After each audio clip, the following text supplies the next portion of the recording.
Hello, myself Raksa Patel, working as an assistant professor in computer department at Mahatma Gandhi Institute of Technical Education and Research Center, Navsari. Now today we are going to learn about third part for unit number 2, in which we are going to study amortized analysis. Now first of all, see what is the amortized analysis. An amortized analysis means finding an average running time per operation over a worst case sequence of operation. An amortized analysis indicates that average cost of single operation is small if average of sequence of operation is obtained. This is true even if any one operation is expensive within the sequence. An amortized analysis guarantee the time per operation over a worst case sequence or performance. Now, average case analysis versus amortized analysis. The difference between average case analysis and amortized analysis. In average case analysis, if we are averaging over all possible inputs, and in amortized analysis we are averaging over a sequence of operations. An amortized analysis assumes the worst case input. There are three commonly methods used in amortized analysis. The first, aggregate analysis; second, accounting method; and third, a potential method. Now first of all we understand the aggregate analysis. Now aggregate analysis is a kind of analysis in which the analysis is made over sequence of n operations, and these operations are actually take the worst case time t of n. In worst case, an amortized cost per operation is T of n divided by n. Now, let us understand the aggregate analysis with the help of an example. Now, we implement the stack as an array. There are two basic operations of stack, that is push and pop. Now, the push and pop operation each running in big of 1 times. So, here push S is a stack and as x is the element. So for each element to push we take big of 1 times. For sequence of n push operation we take hit of n times.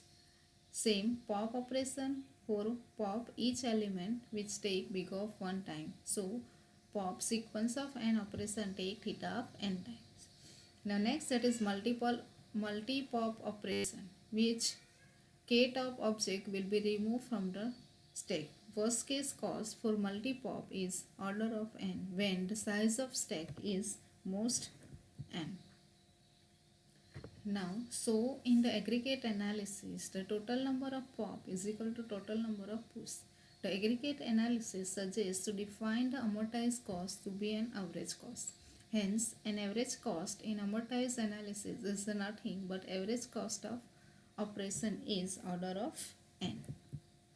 Now the second method, that is accounting method.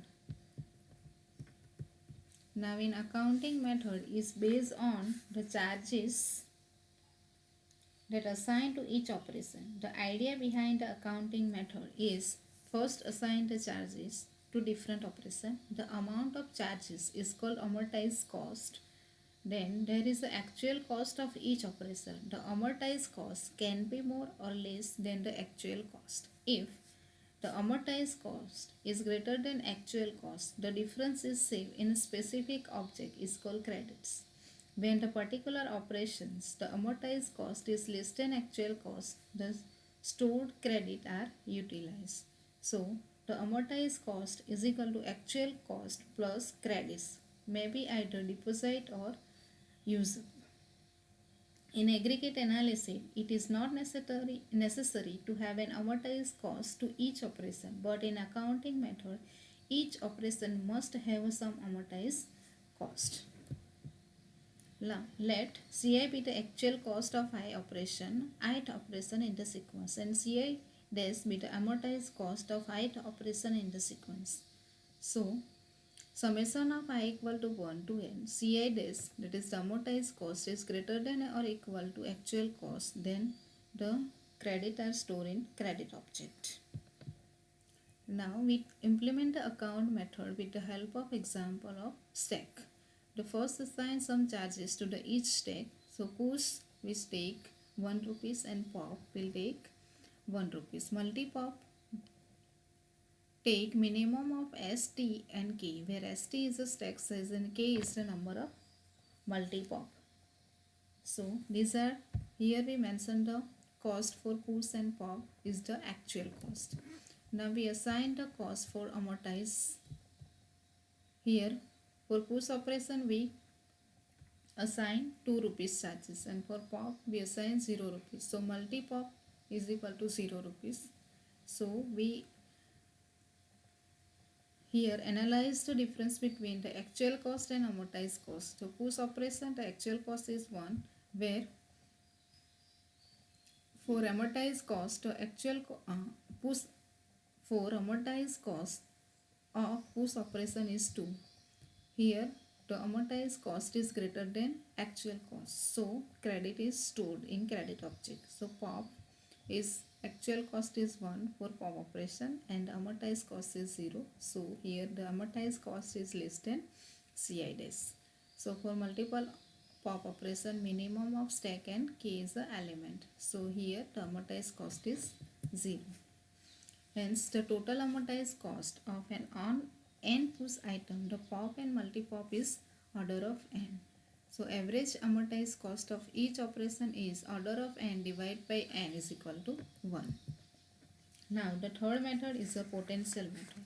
In this method is similar to the accounting method in which the concept of prepaid is used. In this method there will not be any credit is used, but there will be some potential energy or potential which can be used to pay for future operation.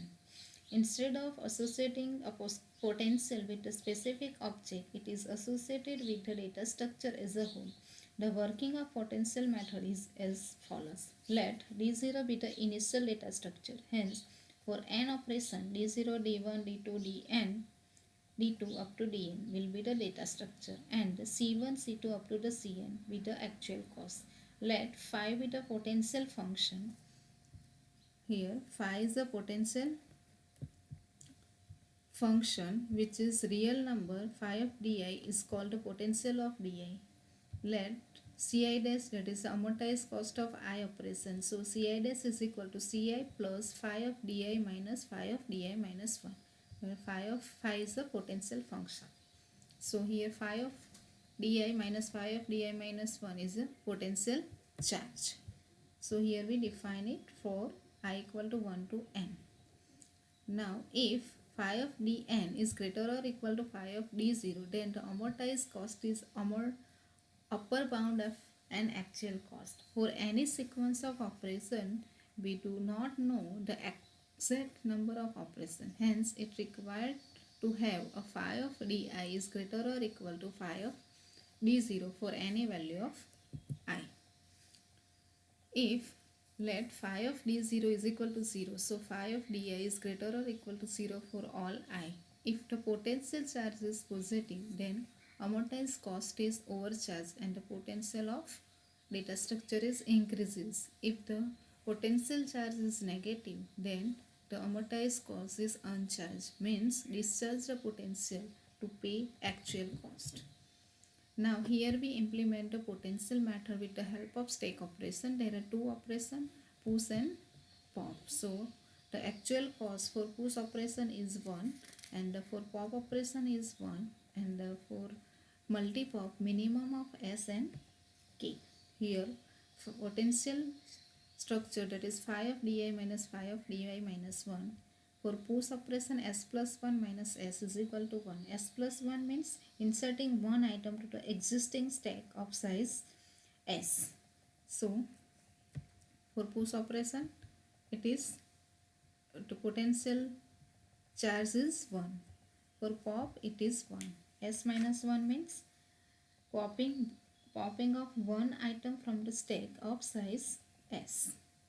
And for S minus K dash minus K. What is K dash? That is minimum of S and K. So minus K dash. So amortized cost is 0 for pop and multi-pop. So amortized cost of each operation is order of 1, and the total amortized cost of n operation is order of n. Thank you.